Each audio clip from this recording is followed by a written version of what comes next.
Hey y'all, it's Bear, and today I'm here to do the Overwhelmed book tag. This tag was created by my friend Kathy, whose channel and original video I will link down below. She was kind enough to tag me in the original video, and I've been wanting to do it, but I've been a little too overwhelmed to actually sit down and film it, which is kind of ironic, because the purpose of this tag is to talk about feeling overwhelmed on the bookish internet and like your content and reading, etc. I know I've expressed sentiments like this before about feeling overwhelmed on the internet and how BookTube fucked up my reading. I did a whole video about that, and I feel like that is something that's never quite gone away, but I am actively taking steps to making it feel less important in my life, or rather, not less important, but rather less stressful. And I want this to be more of a fun thing again, rather than something that I'm like grinding for. Question number one, are you overwhelmed? Question number one, are you feeling overwhelmed? And if so, why are you feeling overwhelmed? Or what is making you feel overwhelmed? Y'all, I have a lot going on. Like, besides working a full-time job, I also did a video every day, or almost every day, in the month of October. The month of November, I ran Indigathon, which is a Native American Heritage Month readathon, if you're not familiar. I've also been running the Last Great American Readathon, which is the Taylor Swift themed readathon that's been going on since September and will run on for however many months are left. And then I'm also bringing back Read by Daylight in January. I have my Patreon book club. I have a lot of things that I do on the channel. I have my Bears board game TBR.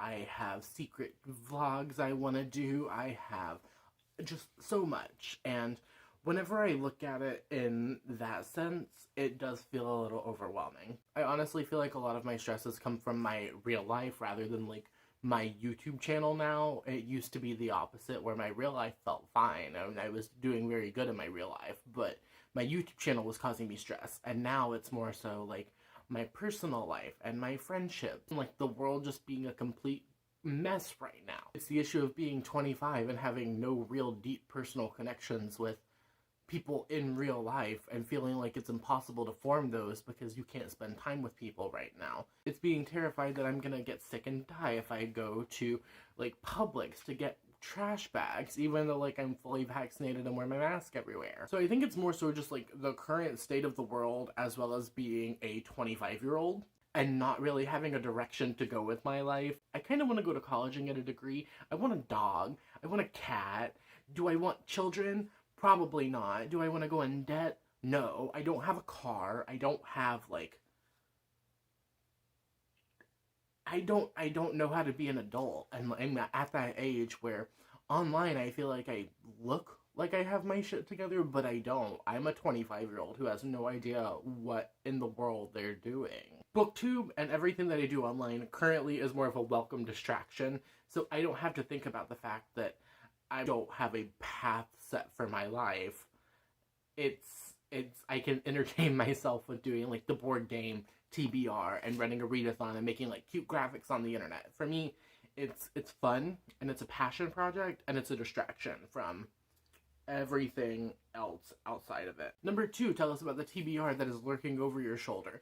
I have a pretty sizable TBR, a little bit more than what's usually comfortable for me. Whenever I started my channel, I was like, I'm never gonna have a TBR that's more than 30 books. It's gonna be 30 books maximum. And that's not the case now at all. But I feel like because my reading has changed a lot from the time that I started my channel and now, and like I'm learning more what I like in different genres, and I'm kind of branching out more and reading more nonfiction and like graphic novels and manga and poetry and stuff like that. Like my TBR has grown because my reading tastes have changed. That being said, there are a few things that I could probably knock off, and I try and regularly go through my TBR and like trim the fat, so to speak. But I like having options, and I like knowing that if I want to do one of my silly projects, then I have something that I can probably fit in there. Number three, how is video making / bookternet posting shaping your reading experience? I feel like the books that I read are not so much for content anymore. If you remember, a couple of months ago I posted a video where I talked about how reading for content and only reading for content really fucked up my reading and my mental health, to the point that like this was not fun anymore, and reading felt like a job, and I had a panic attack at Barnes & Noble. It was stupid. It was becoming stupid. But now because I'm not putting as much pressure on myself to do things the way that other people are doing them, it's a lot easier. For example, my friend Jessie from Bowties And Books, they have always been able to do like really thought-provoking, interesting, in-depth discussions. And whenever I would make a discussion video, I would hold myself to the standard of Jessie. I would say like, I need this to be as good as a Jessie video. Or my friend Kayla from BooksAndLala, who does all of these fun secret TBRs and reading experiments. I would say I need my videos to be as good as Kayla's. Honestly, that's not the case, because I'm Bear, and I do Bear level productions. I don't need to be Jessie or Kayla or any of my other people who I take inspiration from, who I enjoy their content and I consume their content so much. These people are my friends, and I'm always just in awe of how they can do things, but I can do those things too, just in my own way. And I think that making content and shaping my reading around my content has changed because my view of content creation in relation to myself has changed. Does that make sense? I'm not anyone except me, and I don't need to hold myself to those standards. And honestly, realizing that was very like emotionally freeing, and it made me a lot happier. Number 4, what do you think you can do differently so you're not as overwhelmed? Not feeling pressured to read every new release that comes out and hop on the train. Not feel pressured to read these books that I probably won't enjoy because everyone on the internet is talking about how great they are, and I know they'll get me clicks if I put them in a book haul thumbnail. Honestly, my TBR game has done a lot for my reading. It's made it more fun. It's a game now. It's like a special side project thing, and I'm enjoying it so much more now that I'm doing that. Also really honing in on the books I want to read and the content that I want to make around the books. What content can I make around the art rather than what art can I include in the content? It's just a mindset flip, and I feel myself slipping sometimes and going back to that old mindset, but I have to keep myself firmly rooted in the you are doing this for you, you are doing this for fun. Don't freak out about it. Next, do you have any projects that you want to do but something's holding you back? Yes, I have so many reading vlogs and secret reading experiments and secret TBRs and readathons that I want to make and everything. My brain is just constantly like thinking, what can I do next? Honestly, the thing holding me back is money and time. If I work 40 hours a week and I spend 60 hours a week editing, that doesn't leave a whole lot of time for reading. I don't want my relationship with the books I read to be solely about how many readathon challenges can it complete. Number 6, is there a book or genre that takes you to a satisfying place or gives you joy? Honestly, horror. I'm so glad. I think switching the lane of my channel to being more horror-centric and talking more about horror books or dark books was honestly the best thing I could have done for my content. Have I lost a lot of viewers because I'm now talking about horror instead of all of like the hot new YA releases or like making fun of the fantasy books that everyone on the internet makes fun of?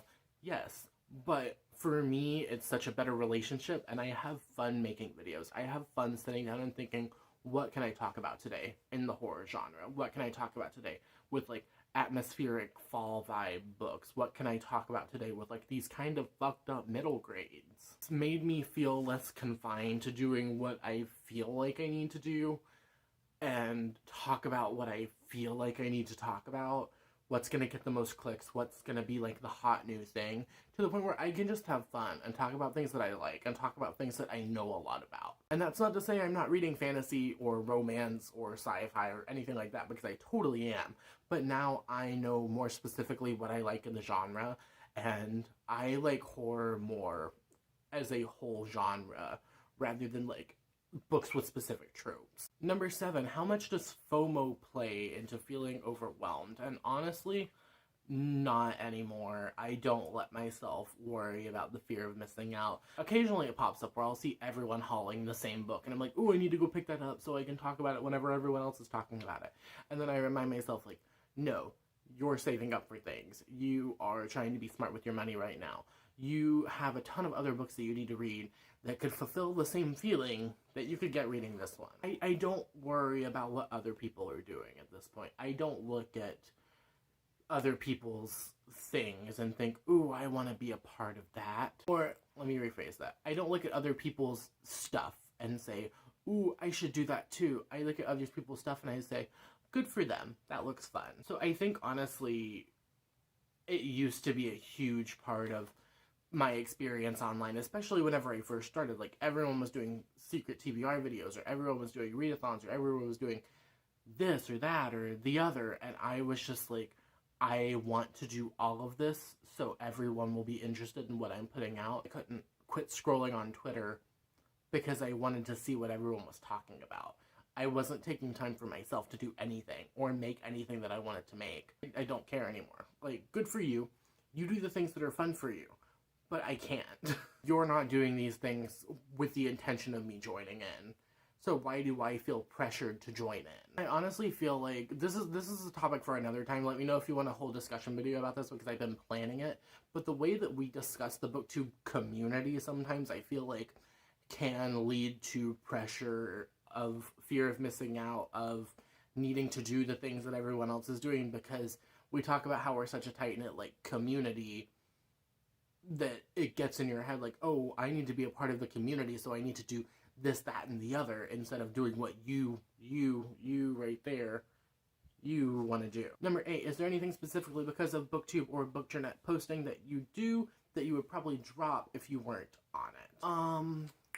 I would be less, not critical of the books that I read, but I feel like I would read for fun more often, because I've now trained my brain to a point where I am reading everything with a critical eye. It's hard to just think about, like, what's it like to read a book and not think about stuff like that? What's it like to read a book and not think about, like, sentence structure, or, like, is the character's voice fleshed out, or does this plot twist make sense, or did I see that coming, or anything? Like, what's it like to just read a book and not pick it apart? So I feel like if I wasn't making content, I would be less likely to pick books apart, because I do. Like, I will give a book 5 stars and still pick it apart, like, just nitpicky. I feel like I would definitely own less books, or I would just own different books. Like, a lot of the books that I have on here, I love, but I never would have heard about if not for BookTube. So I think that my shelves would be just as much, but completely different. Looking behind me, I can tell you I never would have picked up a lot of these books if it weren't for the fact that I was going to make a video or had to read them for a readathon or a buddy read or something. So my collection would probably be completely different. Finally, number 9, tag at least 5 friends who you think could use some space to chill. Please ignore the current state of disarray, the lighting change, and the obvious angle change of this clip. It's now several days later. My battery died the last time I was filming. I never actually got to wrap up the video. So I'm going to be tagging some people downstairs. It's going to be a lot more than 5. Make sure you go check them out. So don't feel pressure to do this tag. I obviously don't want you to feel like you have to. It's just some people whose answers I'm interested in hearing about how they deal with stress or how they're feeling, etc.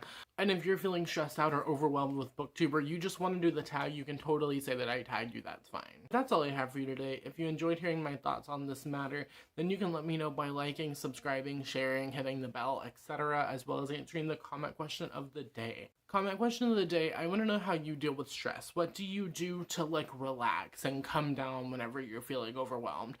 Whether that be from BookTube or your job or your day-to-day life, whatever it is, what do you do to relax? And if you don't have time, you don't have an answer, you don't have the spoons, or you don't want to answer, you can let me know you made it all the way until the end of the video by leaving me an emoji, preferably a yellow heart or a smiley face emoticon. All my social media links, as well as everyone and everything that I mentioned today, will be in the description, so make sure you go check that out. And yeah. Also downstairs there are links to support me further if you so choose, like an Amazon wishlist for books I've been interested in, a PayPal if you want to give back as thanks for what I do here, and a Patreon, where if you subscribe at the $5 a month or more tier, you will be able to join my monthly horror book club.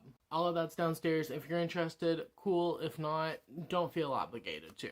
That's all I have. I hope you have a wonderful whatever it is, wherever you are, and I will see you next time with another video. Thank you for watching. Okay, cool. Bye!